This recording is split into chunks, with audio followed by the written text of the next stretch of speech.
So, Nicole, thank you for being on my podcast here. I know we've been talking about this for quite some time, but really excited to have you here. So, how are you doing today? I'm so good. I'm so good. I'm thrilled to be here. I love anytime I get to be in conversation with you, so I'm excited. Yeah, definitely. And we're going to talk a lot about probably mental health and health in general. So, one thing that I'm trying to do with the podcast is not only focus on IT and cyber professionals, but outside of that career profession, a lot of people have been coming in from the music industry into cyber and tech. Health is a big part of, any profession, but in my experience, there's a lot of burnout in cybersecurity.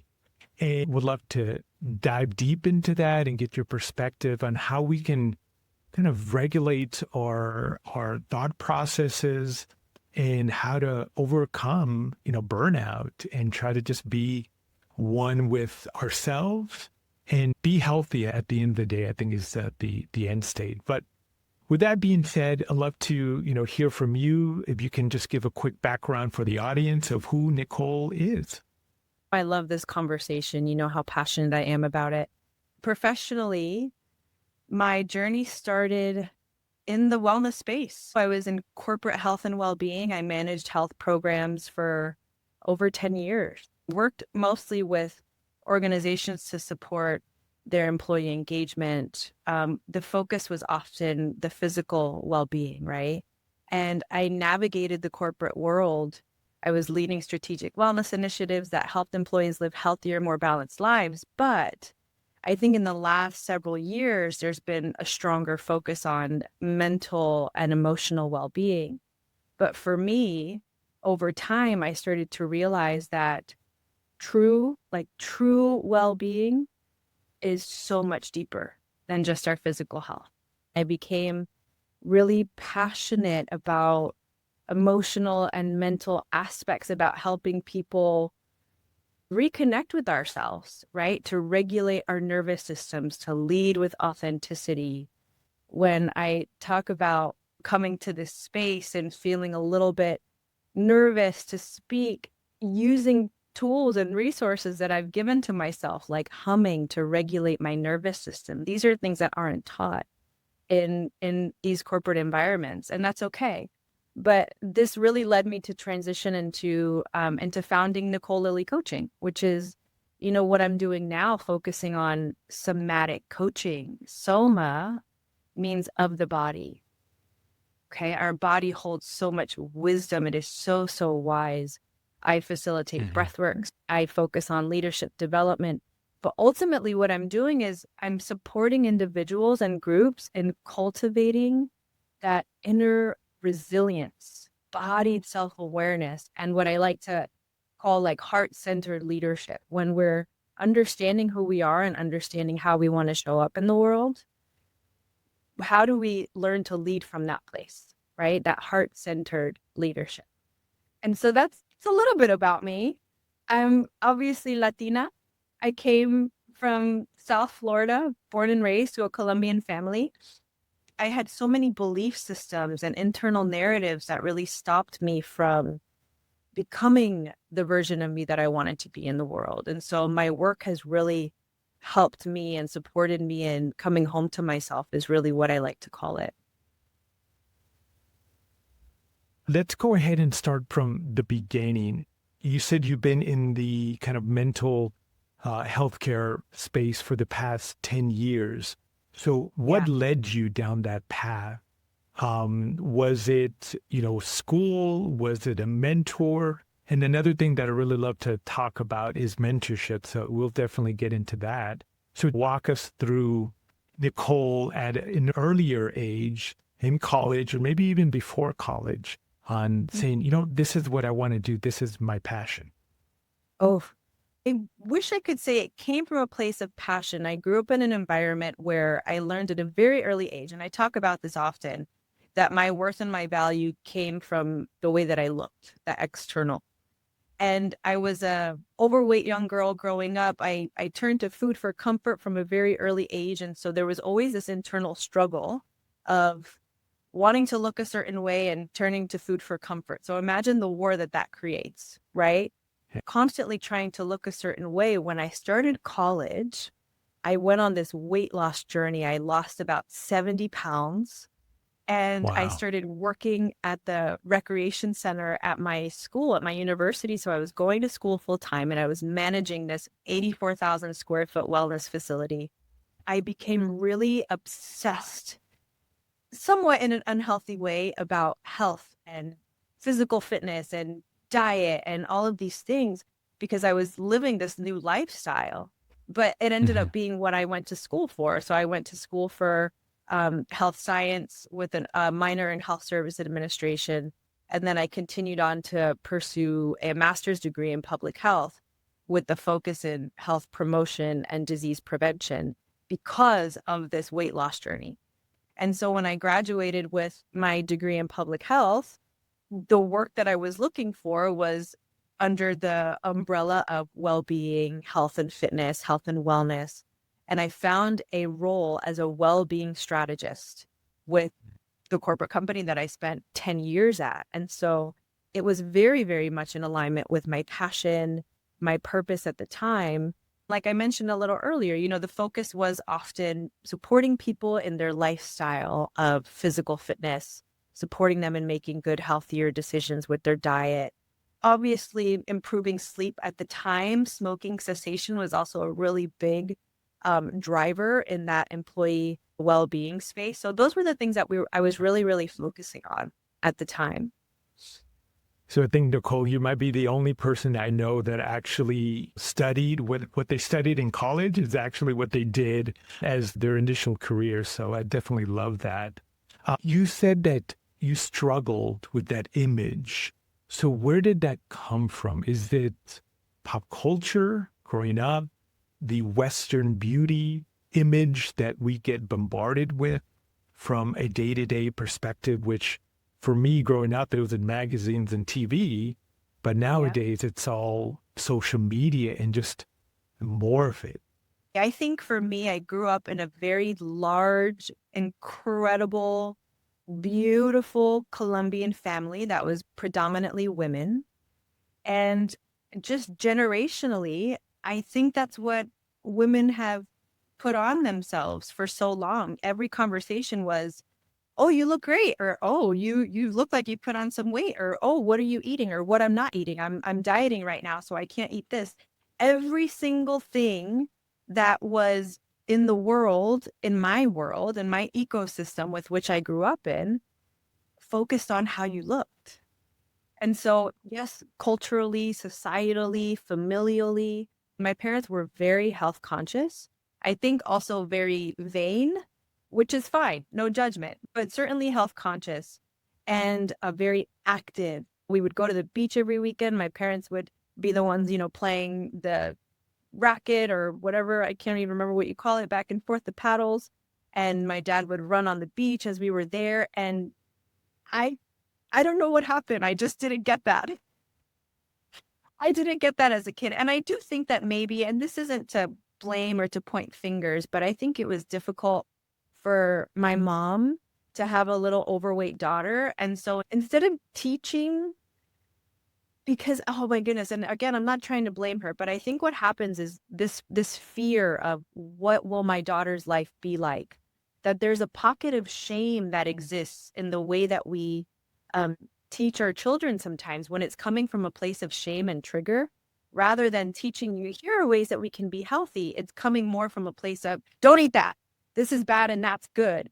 There's like a good and a bad versus why we want to nourish our bodies, why we want to be healthy, why we make certain choices, learning about what we're putting on our plates, not just demonizing certain things. So it came from a lot of different places, but it absolutely came from inside the four walls that I grew up in. And I don't say that from a place of distaste. We do the best that we can with what we have, right? And so now you're in the corporate world. Did you receive assistance, help, mentorship to build your foundation in mental health?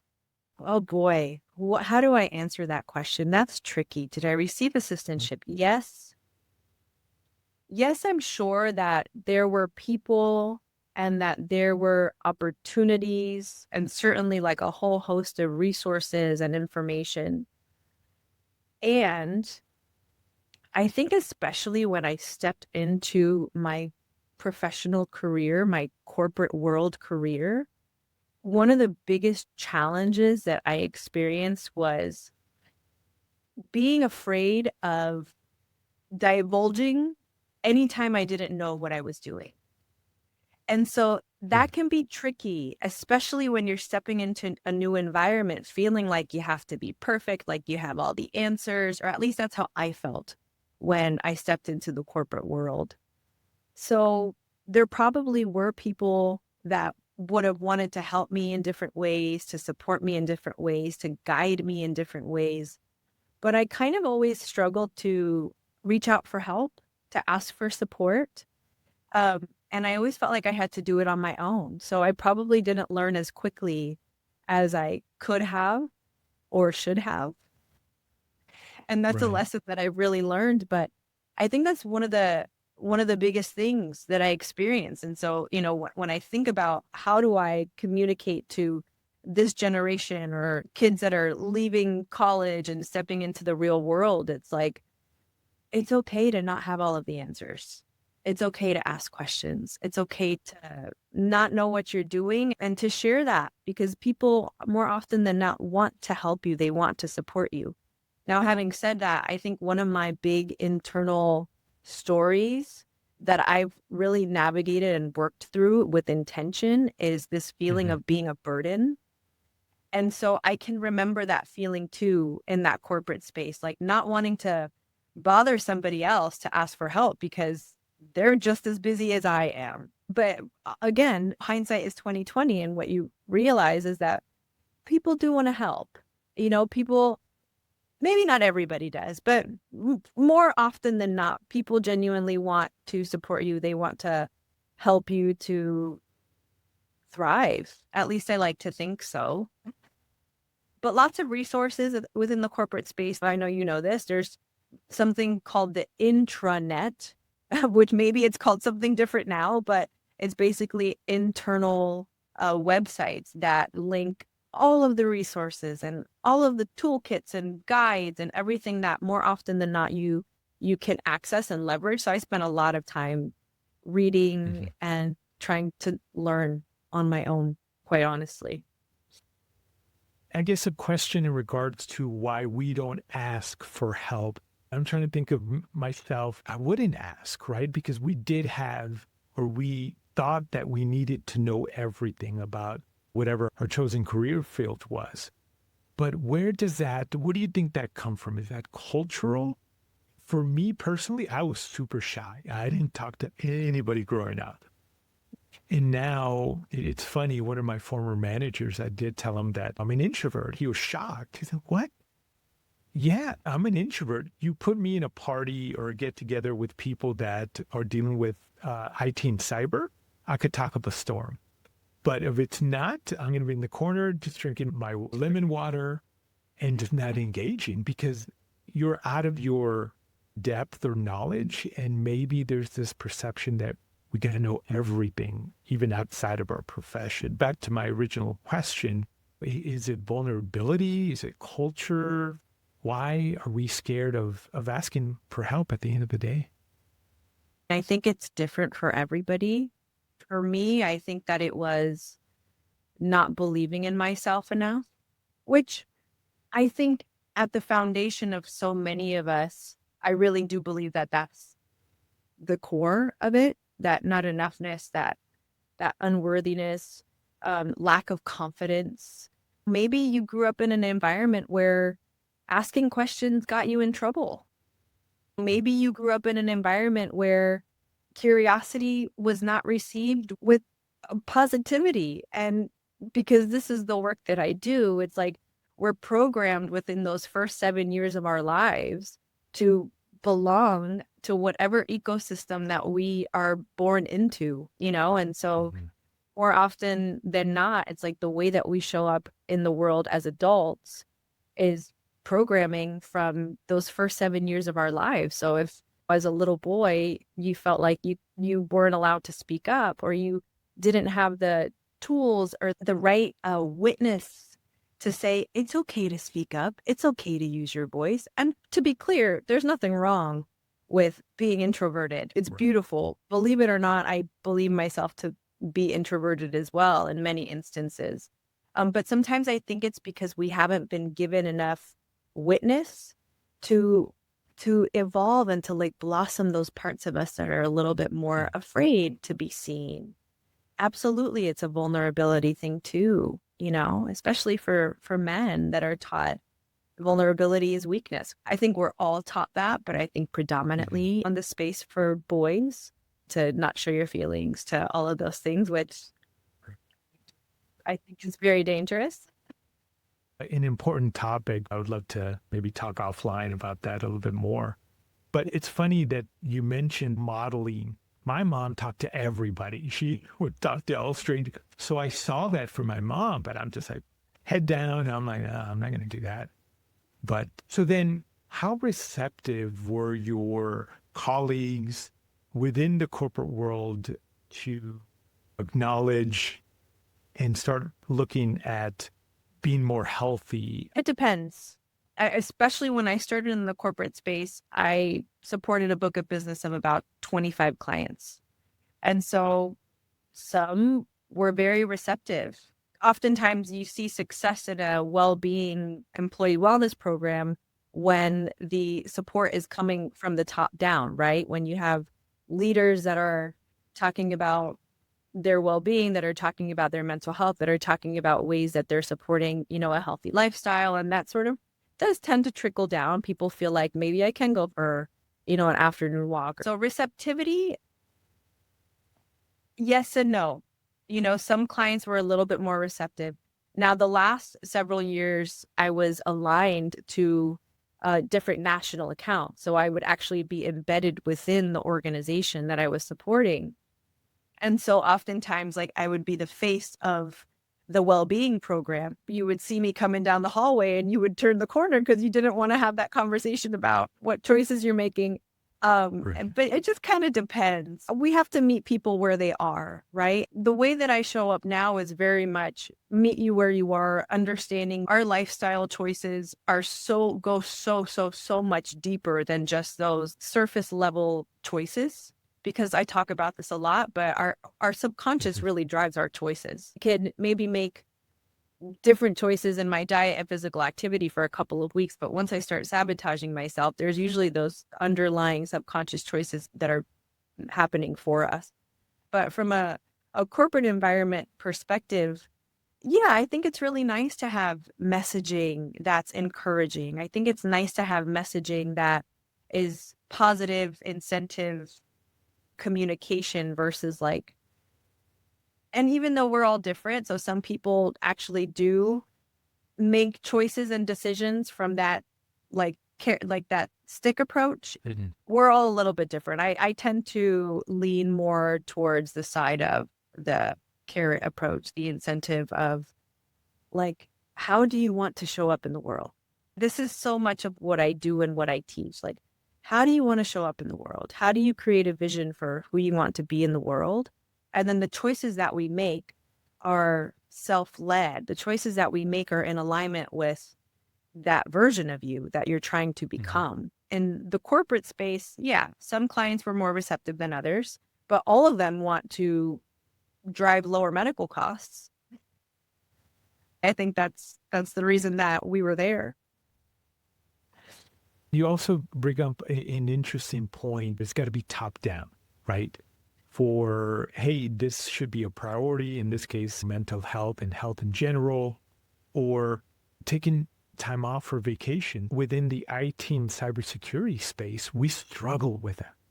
And maybe it's just here in this country because other countries don't have this go, go, go mentality that if I'm not working 15 plus hours, then there's something wrong with me. And even looking at YouTube, they have don't waste your evenings. Like, wow, okay. But, I I won't. think these are right. But there's this perception that if you're not working these ridiculous hours, there's something wrong with you. So how do we overcome that? It's great. The culture from the top, from the CEO down, is imbuing that and sending that messaging out to all their employees. But Yeah. I'm thinking myself, I'm like, I want to start working out, go to the gym, but that's going to take about an hour and a half tops. And I'm thinking, yeah, I'm already saying it's not going to happen because work is front and center. There's always these perceived fires that we need to put out in IT and cyber. And at the end of the day, like, maybe I could have forked out, right? So I guess, how do you overcome that? I mean, honest answer, it can be so many different things. I come back often to enoughness and worth because I think oftentimes when we're making choices out of alignment with who we say we want to be, there's oftentimes a part of us that doesn't believe that we deserve it. Or maybe you're taught that, that, what is it, that servant leadership, which I think is a beautiful term and the idea of it is beautiful. But the concept of putting everyone else before yourself, it's so praised and it's so celebrated. And yet we're not filling our own cups. We're putting everything else before ourselves. And I simply don't subscribe to that mindset, especially as a mom. That's really what we're taught to do, is like put everything else before yourself.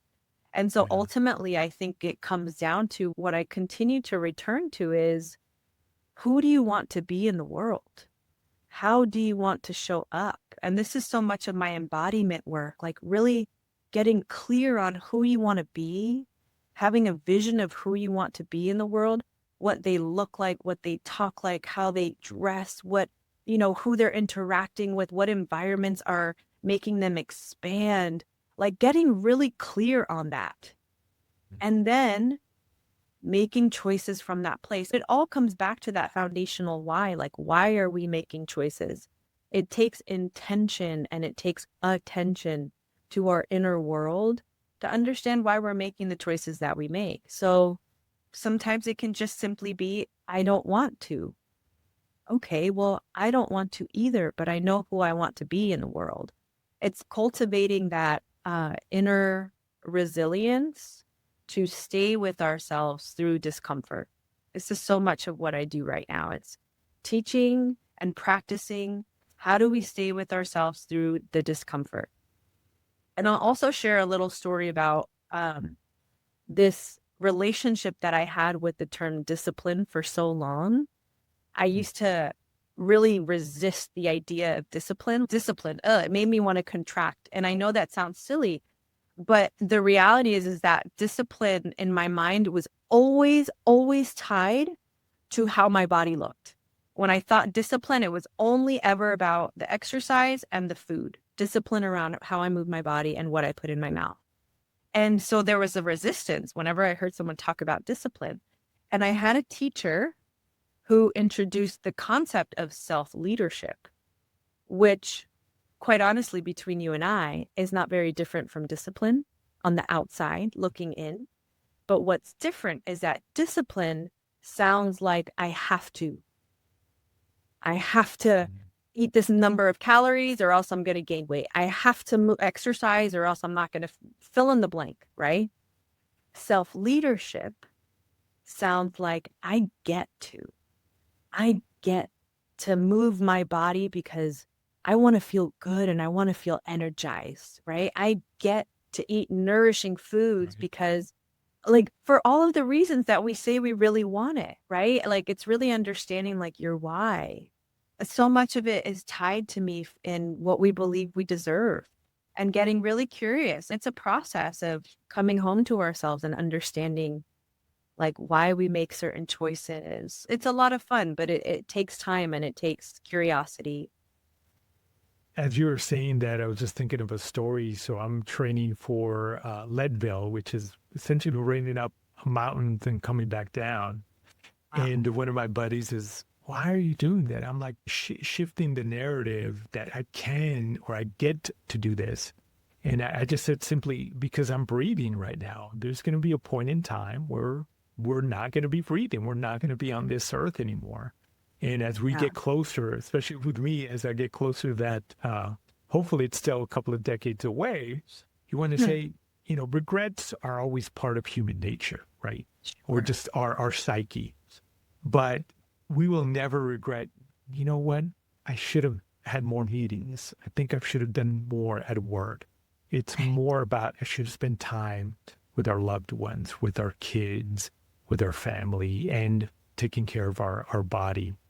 I wanted to kind of play devil's advocate, and maybe not devil's advocate, but what if you're saying you got to know what you want to be in this world? What if that's the struggle for a lot of people? What if they don't know what they want to be? And the story that I'll frame that with is this marketer. His name is Gary Vee. I think marketing guy. He would probably wouldn't agree to that term, but entrepreneur. I think for like his 20s and 30s, he was helping build his father's wine business. I think in New Jersey. And he has a lot of positivity now and he's super successful. And he's saying, look, there's time, right? If you're 23 and you don't know what you're doing, you're 23, right? You'll get there. So for people that are struggling, I guess, to identify what they want to be, how do you help them? There's a clear distinction for me between what you want to be and who you want to be. Two very different things. I'm not telling you to know what you want to do in the world. Like, I want to be a pediatrician, or I want to work in marketing, or I want to work in cybersecurity. Mhm. That's not what the direction is. That's not what the curiosity is around. And that's wonderful too, right? Yeah. It's about who you want to be in the world. What qualities, what characteristics, what traits do you want to embody? And so for me, I think I want to be a compassionate human. I want to be connected to myself and to others. I want to be in integrity with how I want to show up in the world. It's less about what you want to do and more about who you want to be. And this does take time. This takes practice. I'm several decades in and I've finally figured it out and will continue to figure it out because the evolution is forever and ever and ever. Amen. We're constantly iterating and changing. And so I would say, get curious, like ask questions, ask Amen. yourself questions, challenge the things that you say that you like. Be curious about yourself. Like, that's the one thing that took and takes most of us so long to really, we avoid ourselves forever and ever and ever. We're so good at disconnecting and distracting and numbing and disassociating because we're avoiding being with ourselves. Mm. And so what I would tell someone is, get to know yourself. Get to know yourself. How do you do that? A little journal. What is it that I like to do? Why do I like to do these things? What is it about the way that I dress or the way that I move or the people that, I mean, it requires intention, but it's such a fun process to notice all of the parts of us that want to be seen and want to be known and want to be accepted and want to be loved. And like, yeah, for someone who's on the younger side, I actually feel like these generations coming up are more in tune and are more tapped into this level of consciousness. I think it just requires the desire to know yourself. You know what? I didn't know that what I was doing was getting to know myself. But when I started listening to podcasts and Mhm. hearing other people's stories or reading books, especially like biographies, autobiographies, I would sort of see myself in someone else's story. And then I started to learn more about myself. And Mm. it does happen slowly over time. So I'm not inviting you to know what you want to do, even though that's wonderful. It's really knowing who you are. Who are you? You're going to be changing every single day. But foundationally, like, who are you at your core? I don't think that changes from Right. when we're born, who we are, what our gifts are. Like, I don't think that changes from when we're born. It's interesting. I guess I had some journals growing up when I was in college and in UTEP, and then when I transferred to UT, Texas. And some of the writings there, I'm like, who is this person? It just very obviously mature. It was my early 20s, but I definitely agree with you, Nicole, that we evolve, right? We evolve on what we want, who we are, what values we uphold, our principles. And then another a friend of mine that I used to work with back in the day, he had been married, I think 30 or 40 years. And he had mentioned, and I think I was just married at the time, he says, throughout your lifetime, if you're still with the same partner, it's like being married to 7 different people Right? because we evolve. The other thing that you mentioned is curiosity. For me, I'm always telling people to be curious about the world around you, but not internally. So that's kind of changing my mindset because I tend to not to be curious about myself because maybe I think I know myself to a certain extent.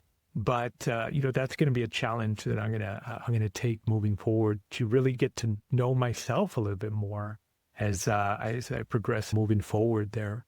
So along the way, Nicole, did you have any mentors that kind of supported your career development within your profession and as a person?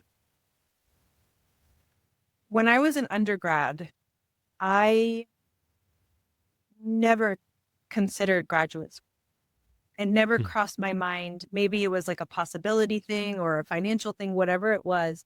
But I have been fortunate to have a few people in my life who sort of took me under their wing and guided me. One, his name was Jim Wilkening. He was an old boss of mine when I was Mm. managing this 84,000 square foot facility. I was in college. He was one of the first people who asked if I had ever considered going to grad school.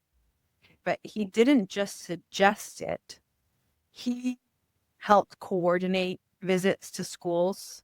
He put Mhm. me in touch with people and ultimately helped me secure a graduate assistantship that covered like 75% of my tuition. Um, Wow. it changed the trajectory of my life, you know? And I've thanked him before, but I don't think he fully understands like the depth of his impact. Like it was significant. I know I've already shared that like historically I've always felt like I had to have things figured out, like I had to do things on my own, and I didn't really lean on people for support. So mentors have come through people that have reached out to me, people that have maybe seen something in me that I didn't see in myself and have Mhm. sort of nurtured that. I had in my corporate world, I had worked for this old boss. She was like the much bigger boss, like the VP in the office. I Mm. didn't work directly for her, but I worked near her for a couple of years. And she reached out to me years later to see if I was interested in this new opportunity. And it just kind of reminded me that it's something that you know, but you don't fully know if you're not like executing on it. And the Mhm. relationships that you build matter not just for career advancement, but for actual connection, like for mentorship, for seeing the value in someone that's like so many steps ahead of you, or even walking alongside of you. It doesn't have to be someone who's so much further along. Not every mentor that I've had has had like an official title, but they've always shown up in moments where I probably wasn't thinking about that next step for myself. And I'm really grateful for it. I think about them often. And I think about wanting to be that person for others. And and as I'm challenging myself in this moment, thinking, I don't know if I'm doing it enough. Like seeing the potential in other people before they even realize that it's there. I love doing the same thing as well, just giving them ideas, giving them just different perspectives. Yeah. And it's, again, hopefully they're receptive and curious to think, I never thought about that. It reminded me when I was used to be a cashier back in El Paso. And there was this bagger, this Latino, I forgot his name, unfortunately. He used to always call me Batman. I don't know why. Maybe it was because my height. I didn't really like Batman compared to Superman. But anyways, he was talking about, hey, I want to be a car mechanic, right? Go to trade school. I'm like, hey, that's great. He talked about drawing. And I'm like, hey, what about, these are pretty good. Why don't you go to school and design your cars? And then now other people can fix the cars that you design. And I think literally something just clicked. He's like, oh, I never really thought about that, Batman. Again, just kind of laughing at his moniker for me and just giving people that advice, that mentorship. And it doesn't have to be that official title. We're individuals that are fortunate enough to have mentors in their life or sponsors, whether it's family or people that they work with. I definitely resonate with everything that you said, Nicole. So let's transition out of the corporate world and now describe your mindset to say, you know what, I'm going to go off on my own. And which again is a very difficult thing to do. You hear a lot of success stories primarily, right? That's what we kind of flock to. Hey, I'm thinking about leaving the corporate world, making good money, and now there's no safety net. And people do it, but a lot of people just don't succeed, and some people do. So walk me through the mindset. What were you thinking to say, you know what, it's time? Oh gosh, what a good question. Leaving the corporate space, it wasn't a hard decision. Hmm. I think in hindsight, I don't think, I know in hindsight, I had a very naive view of what was to come. You know, Hmm. I was absolutely stepping into the unknown, but I was doing it from a place of knowing what I wanted to do. Like I felt alive in this feeling of like, this is my purpose. This is my passion. This is it. And even though I never imagined myself being a business owner, an entrepreneur, that was never really the plan. Once I Mhm. made up my mind, it felt like an easy decision. And I did enjoy the work that I was doing prior to leaving to a certain extent, aspects of it, right? But I Yeah. just over time I started to feel the pull towards something deeper. It's hard to explain, but I just felt like in hindsight, the burnout was real. I didn't realize it at the time. The overwhelm was real. I didn't realize it at the time. I thought that I was leaving to do this passion work. And what happened was I contracted deeply. I thought that it was going to feel easy. And I thought that it sounds so naive as I say it out loud. I thought that I was like doing my passion and people are going to want to work with me because I'm living my passion. So Right. sweet, so naive. She's so precious. It really became a season of deep, deep, deep, deep excavating. Encountered so many pockets of resistance and so many parts of me that felt afraid to be seen in this new light as a quote unquote Mm. business owner, you know, as someone who, guess what? Now, if you're promoting a business, you got to actually do that. You have to promote it and you got to talk about it and you got to network and you got to Yeah. meet with, you got to do all these things. And there was the part of me that was like, oh my goodness, I didn't realize this is what I was getting myself into. And so it was the Hmm. biggest gift of my life, a year of meeting that part of myself, Hmm. really getting to know her, really getting curious, because this is also the work that I do. Is I get to know, we get to meet these parts and we do it. And I do it from a place of curiosity and compassion. And so while it felt slow like molasses to move through the resistance, it was really insightful and Hmm. really eye-opening and really helped me to come home to myself, to understand like what my underlying stories were I just don't think I can. I just don't think I can. That's the story Hmm. that lived in my body. And when I got really clear with that story and knew who I wanted to be in the world and how I want to show up in the world and lead myself from a place of self-leadership, I can take that part of me and hold her by the hand and say, I got you. We're good.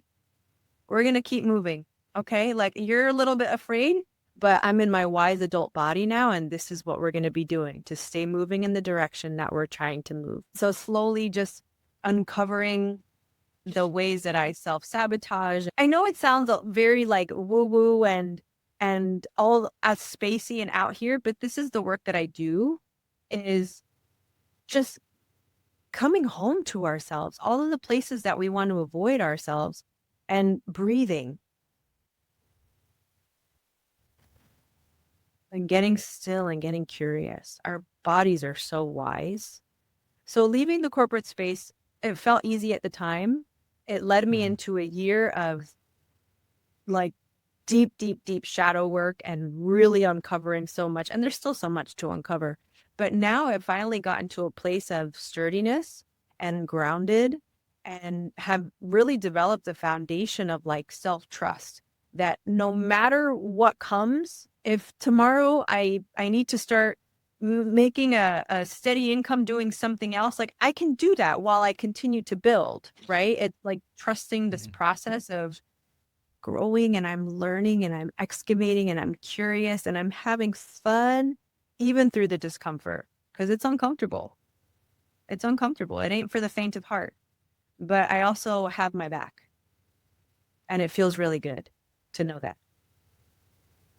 I just love your energy, Nicole, and your passion, and having that introspective look to say, hey, yes, it's going to be scary, but ultimately things are going to be looking up or great into the future.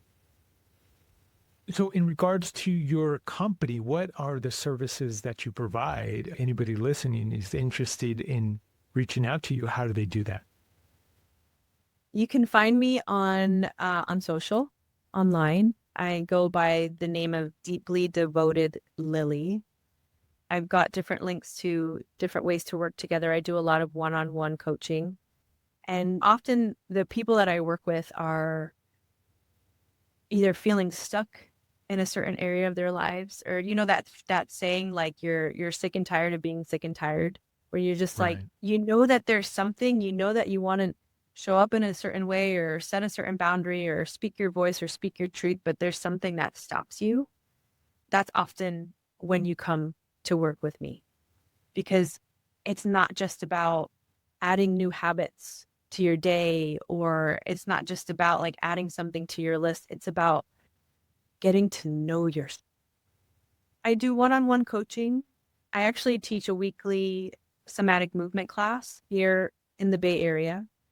I do group facilitation. Right now, I'm doing an 8-week embodiment course on a platform called Sharewell. It's a mental health platform, and a lot of embodiment work. So I'm happy to share my links. I'm happy to share ways to connect, and I would love to support anyone who this resonates for. It's like there's that thing that feels like it's missing and just not really sure what it is, or maybe you're a parent. Oftentimes, a lot of my clients are moms, because who puts everyone before themselves more than, no offense, dad, to a mom. Right. But also men. I find a lot of men that gravitate to this work because the disconnection is real, because it's the striving, the hustle. Like, you deserve to be held too. And I don't think that's an environment that's really seen and felt out in the world very much. You kind of have to go looking for it. Thank you for that, and I'll make sure to have all the links in the show notes below. So, Nicole, I could talk to you practically all day, but I know we have to come to a close and be respectful of your time. Really enjoyed this conversation, but how I close all my episodes is, I'm an avid reader, and then just recently I did a pre-call with somebody. I don't read books that much, but I listen to podcasts. Can I suggest a podcast? I'm like, oh yeah. So, what books have you recently read that have resonated with you or you're currently reading, and to include podcasts you'd like to share with everyone? One book that I always recommend, I read it over a decade ago for the first time, but I still come back to it. It's such a simple, easy, light read, and it's one of my favorite books by Oprah Winfrey called What I Know for Sure. And each chapter just focuses on a different topic like joy and awe and compassion. And she shares little stories from her life that cover those different topics. It's one of my favorite books. I think for me, I'll share this really quickly. I know that we're closing. You can hear to love yourself for a lifetime, but until you're really ready to integrate that and to understand what that means, it doesn't really happen. And so that book for me, there was a chapter where she shares about all of her experience in life and her trauma, especially as a young girl. And she said something along the lines of, everybody deserves the nurturing and the love and the care as a young child. And as an adult, whatever you didn't get as a young kid, it's your responsibility to give to yourself. And there was something about hearing that just lit something up in me. It was like an aha moment. No one's coming to save you except for yourself. That's one book. I listen to a lot of podcasts right now because I'm in this build season and on fire with creation. I've been listening to a podcast by, her name is Layla Hermosi, and she is a business builder. She is relentless. And the thing that I like about her, because I like to be in alignment with not just people that are hustling and grinding and building, but I like the fact that she shares how she comes home to herself and she checks in with herself in those moments of discomfort and those moments of hard. She's gotten really good at closing the gap between getting out of alignment and back in alignment. Another podcast that I really enjoy, Glennon Doyle, We Can Do Hard Things. That's, if you start at the very beginning, you'll have content for ages. One more that's a little bit more grounding is Stay Grounded by Raj Jana. He talks a lot more about spirituality, about doing the inner work, about consciousness. And I love it so much. So just a few. Yeah, thank you for that. And again, I will make sure to include that in the show notes. But Nicole, thank you. I am so happy that we finally had that opportunity to record this episode. It's a little bit more away from IT and cyber, which is fine because I think Sorry. no, you don't have to apologize at all. I think to be successful in any career, we need to take care of ourselves. And I think Yeah. that message definitely resonated here in this episode. But again, thank you for joining me here. Thank you for having me. Always so much fun. I'll talk to you soon.